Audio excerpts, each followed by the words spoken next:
नमस्ते, राधे राधे, जय श्री कृष्णा दोस्तों। आज की इस वीडियो में हम जानेंगे एकादशी से रिलेटेड पूरी जानकारी आपको इस वीडियो में मिलेगी।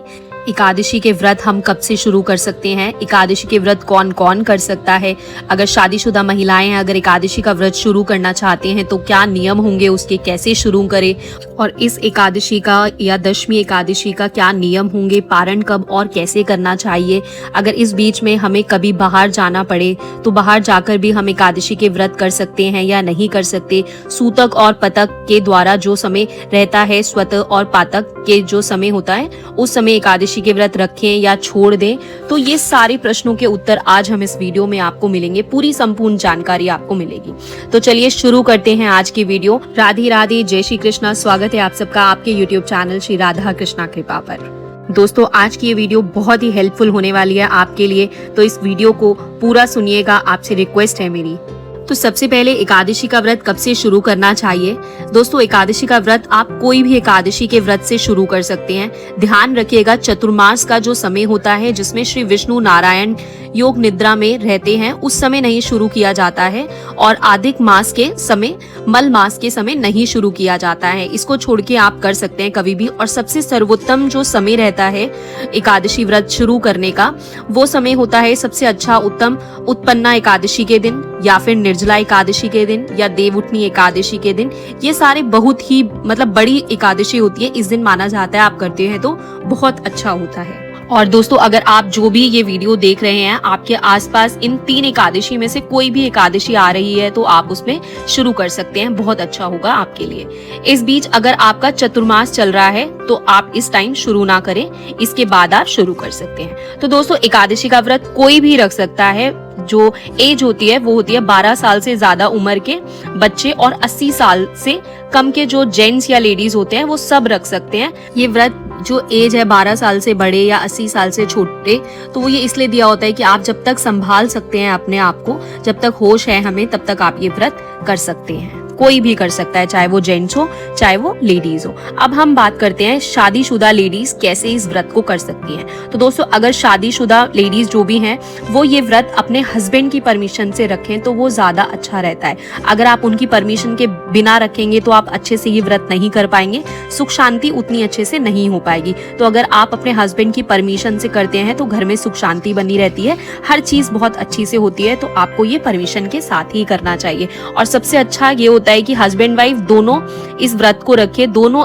एक दूसरे से परमिशन लेके खुशी खुशी इस व्रत को रखे तो बहुत अच्छा होता है। दोनों मिलकर रखें तो बहुत अच्छा होता है। वैसे अगर दोनों हस्बैंड वाइफ मिलकर ये व्रत रखते हैं तो सबसे अच्छा माना जाता है। और बाकी इस व्रत को करने के लिए किसी को मनाही नहीं है, हर कोई इस व्रत को कर सकता है एकादशी के। अब हम बात करेंगे दशमी में क्या नियम है। तो दोस्तों दशमी एकादशी के जो नियम होते हैं, दशमी के सूर्य उदय के बाद आप खाना खा लीजिएगा।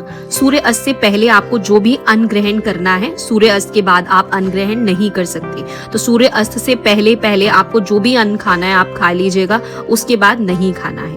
कहते हैं जब एकादशी लग जाती है, तिथि शुरू हो जाती है, उस वक्त अन्न का कोई दाना नहीं खाना चाहिए, इसलिए आपको सूर्य अस्त से पहले ही अन्न खाना है। हाँ, आप फल खा सकते हैं, दूध पी सकते हैं, जूस पी सकते हैं, कोई भी सीजनल फ्रूट्स खा सकते हैं, उसकी कोई मनाही नहीं है। आपको अन्न नहीं खाना है।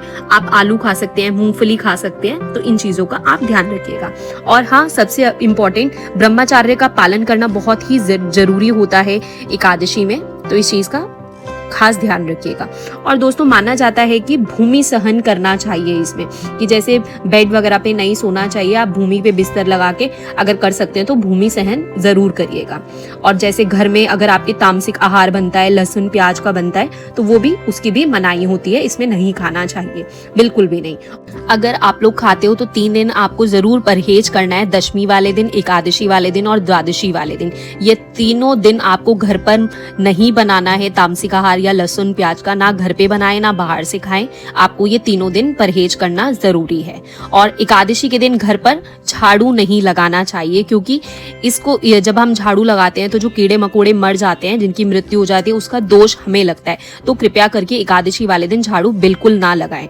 और अगर जो लोग व्रत करते हैं उनके लिए तो महत्वपूर्ण है कि एकादशी वाले दिन घर पे झाड़ू बिल्कुल भी ना लगाया जाए।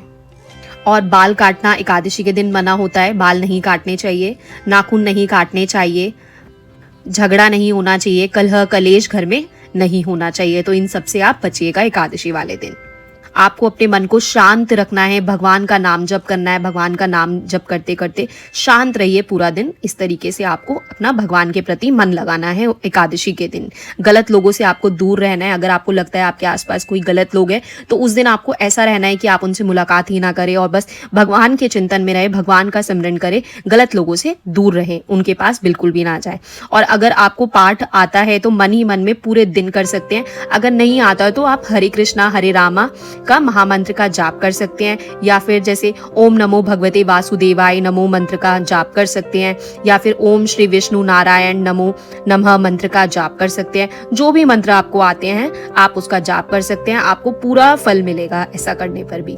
आपको पाठ आता है, ठीक है, नहीं आता तो आप मंत्र का भी जाप कर सकते हैं, आपको बराबर ही फल मिलेगा। और अगर संभव है आपके लिए तो आप बैठ के भगवान श्री विष्णु नारायण का सहस्त्र का जाप कर सकते हैं। कोई भी नाम जप कीर्तन कर सकते हैं, जैसे राधा कृष्णा का आप 108 बार नाम जप कर सकते हैं। इस तरह आपको पूरा अपना दिनचर्या होना चाहिए आपका भगवान के लिए समर्पित।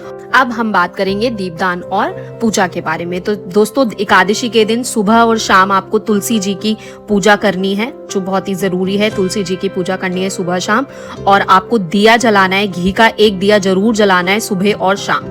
तो आप इस तरीके से उनकी सुबह शाम पूजा भी करेंगे, और सुबह शाम दोनों टाइम आपको दोनों समय दिया भी जलाना है घी का। और दोस्तों, वैसे बहुत जगह ये होता है कि एकादशी वाले दिन तुलसी को जल नहीं दिया जाता, लेकिन हम लोगों के यहाँ दिया जाता है। तो अपने विश्वास की बात है, मैं ये मानती हूँ कि अपने विश्वास की बात है। आप लोग जैसे भी करते हैं, अगर नहीं देते तो ठीक है, अगर देते हो अपने विश्वास रखकर आप जल भी दे सकते हैं। अगर आपके परिवार में मनाही है तो आप मत दीजिएगा। हम देते हैं तो मैं तुलसी को भी जल देती हूँ, आप भी दे सकते हैं अगर आपका विश्वास है तो। और दोस्तों, दीपदान आप जरूर करिएगा सूर्य उदय से पहले और सूर्य अस्त के बाद 2 दिए तुलसी मैया के सामने आप जरूर जलाइएगा, आपकी मनोकामना जरूर पूरी हो जाएगी। अगर आप सूर्य उदय से पहले और सूर्य अस्त के बाद 2-2 दिए जलाते हैं तुलसी माता के सामने, तो जो आपकी मनोकामना होती है वो पूरी हो जाती है। अब हम बात करेंगे आपको क्या नहीं खाना और क्या खाना है एकादशी के दिन।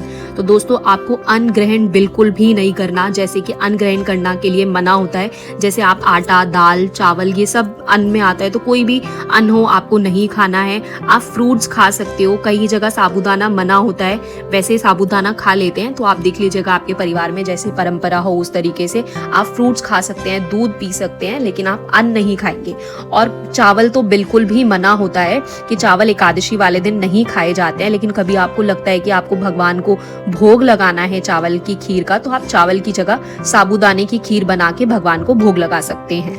अब दोस्तों, एक क्वेश्चन आता है जैसे कि क्या निराहार निर्जल रहकर एकादशी का व्रत किया जा सकता है? तो एकादशी के व्रत आप 3 प्रकार से कर सकते हैं। जो भी व्रत आप शुरुआत में करेंगे वही व्रत आपको आगे भी कंटिन्यू करना पड़ेगा। पहला है जो निर्जल रह के पूजा करते हैं, यानी कि कोई जल तक नहीं ग्रहण करेंगे, निर्जल निराहार। दूसरा यह है कि आप फल खा के जब तक पूजा नहीं होगा आप निर्जल निराहार रहेंगे, या जल खा पी सकते हैं और पूजा होने के बाद आप फलाहारी व्रत रख सकते हैं, यानी कि फल वगैरह खा सकते हैं, ठीक है। और अगले दिन जब आप पारण कर लेंगे तो उसके बाद आप खाना खा सकते हैं। तीसरा यह है कि दोस्तों, वो पूजा करना चाहते हैं लेकिन शरीर साथ नहीं देता, जैसे कुछ लोगों के साथ होता है, तो आप लोग फल खा के या निर्जल रह के पूजा नहीं कर सकते। ऐसे में उनको शुद्ध सात्विक आहार ग्रहण करके भी वो सुबह पूजा कर सकते हैं, शाम को पूजा कर सकते हैं। यानी कि आप अपने बाकी जो खाना छोड़ के जो बाकी नियम है वो सारे पालन कीजिएगा, पूजा पाठ कीजिएगा, पाठ भी कीजिएगा, शस्त्र नाम जप, एकादशी व्रत कथा, एकादशी माता की कथा भी करिएगा, कथा भी पढ़ना चाहिए। और जब पूजा हो जाता है उसके बाद आप फल वगैरह ग्रहण करें, या सात्विक तरीके से तैयार किया गया कोई भी खाना आप खा सकते हैं। कोशिश कीजिएगा अगर आप व्रत रखा है तो अनाज का परित्याग करने, या चावल बिल्कुल भी नहीं खाना चाहिए, चावल, आटा इत्यादि परित्याग कर दें। जो ज्यादा अच्छा है खाने के लिए आप सात्विक भोजन कर सकते हैं, जैसे फल वगैरह, दूध, आलू भोग में जो चढ़ाएंगे वो सारी चीजें, सिंगाना शक्कर, कुट्टू के आटे का रोटी, आप ड्राई फ्रूट भी खा सकते हैं। इसे खाने से आपको कोई वीकनेस भी फील नहीं होगा और आप ये सारी चीजें ग्रहण कर सकते हैं। और दोस्तों, एक प्रश्न ये आता है कि एकादशी हमें कौन सी रखनी चाहिए, शुक्ल पक्ष की कि कृष्ण पक्ष की? तो देखा, ऐसा कुछ नहीं होता है कि एकादशी दोनों ही महत्वपूर्ण होती है, हमें दोनों ही एकादशी की व्रत रखना चाहिए। अब जान लेते हैं कि पूजा विधि हमारी कैसे होनी चाहिए। तो दोस्तों दशमी के नियम मैंने आप लोगों को बता दिया। संपूर्ण दशमी के नियम पालन करने के बाद एकादशी के सुबह ब्रह्म मुहूर्त में उठिए, स्नान अधिक कर लीजिएगा। इस दिन टूथपेस्ट वगैरह यूज नहीं किया जाता है, तो आप जामुन या आम के पत्ते चबाकर अपना दांत साफ कर सकते हैं, या आप 12 बार कुल्ला करके साफ कर सकते हैं, गला साफ कर सकते हैं। इसके बाद देखिए आप सूर्य नारायण को जल चढ़ाएंगे, भगवान माता तुलसी को दीप दिखाएंगे, घी का एक दीपक, और उसके बाद माता के मंदिर में अपना पूजन कर लीजिएगा। दीपक हमें सूर्योदय से पहले ही जलाना है, इसलिए सर्वप्रथम दीपक जला लीजिएगा, क्योंकि पूजा करते करते कभी कभी सूर्योदय हो जाता है तो दीपक जलाना नहीं हो पाता है। इसके बाद अपने मंदिर में आप भगवान श्री विष्णु नारायण, माता लक्ष्मी जी की एक 7 स्वरूप अगर आपके पास है तो उनकी पूजन जरूर कीजिएगा, और अगर आपके पास नहीं है तो आप हर एकादशी में अपने लड्डू गोपाल जी का पूजन कर सकते हैं। भोग में फलाहारी भोग लगाइएगा और वही भोग खुद भी ग्रहण कर सकते हैं। और अगर आप फलाहारी व्रत रखा है तो इसके बाद आपको कथा जरूर पढ़नी है, एकादशी माता की उत्पत्ति की कथा। आप कथा को अपने मोबाइल में भी लगाकर सुन सकते हैं। अपने काम करते करते कोई भी तामसिक आहार ग्रहण नहीं करना चाहिए।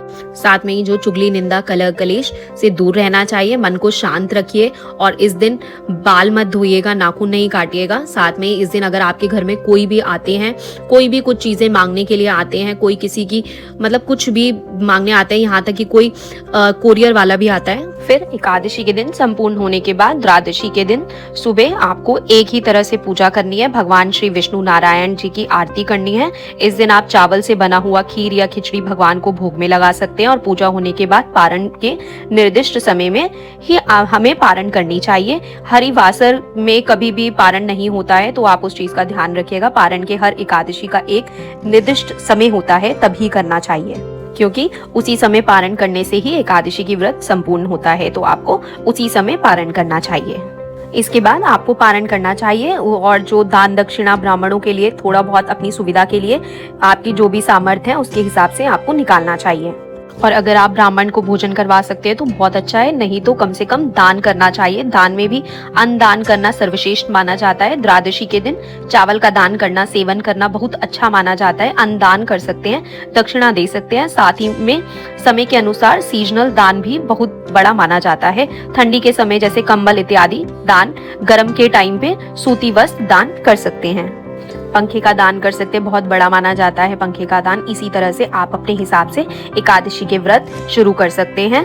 अब एक प्रश्न आता है, क्या संकल्प लेना जरूरी है कि नहीं? तो देखिए, अगर आप कोई मनोकामना पूर्ण करने के लिए एकादशी के व्रत रखना चाहते हैं तो आपको संकल्प लेना है। अपने नाम, गोत्र, कौन सी जगह से आप एकादशी की आप रहते हो, कहाँ से आप एकादशी के व्रत शुरू करना चाहते हो, तो इन सभी चीजों को बताते हुए भगवान विष्णु जी को यह बताइए कि आप एकादशी के व्रत कितना रखना चाहते हैं, और साथ ही में मनोकामना क्या है, किस तरह से आप व्रत रखना चाहते हैं, निराहार रखना चाहते हैं या निर्जला रखना चाहते हैं, फल खाके या सात्विक आहार ग्रहण करके, वो भी आप बताइए। तो इस तरह से अपने पूरे व्रत का संकल्प आप ले सकते हैं। और एक एकादशी के व्रत होता है जिसमें आजीवन काल रखा जाता है, तो उसके लिए आपको उद्यापन करने की जरूरत नहीं पड़ती है।